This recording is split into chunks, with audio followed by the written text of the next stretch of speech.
Guys, so nag-harvest na ko sa ako ang string beans. Dili ko gusto og tambok ang string beans. Gusto ko katong tama-tama lang ang kadakon kay lami ko ni siya adubuhin.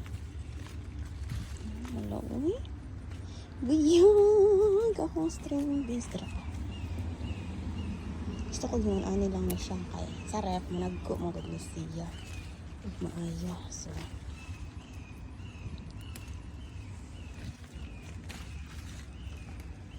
ano ko ni samtang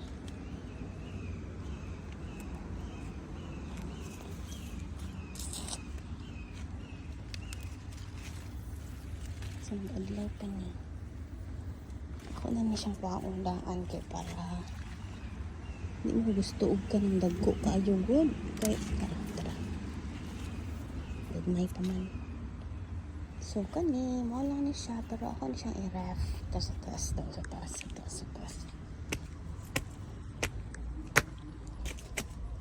kani pwede na ni siguro dagmay pa man ugma pa ni diba string beans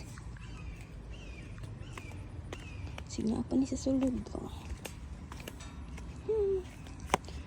okay man siya akong ginakaantay basig sa sulod mo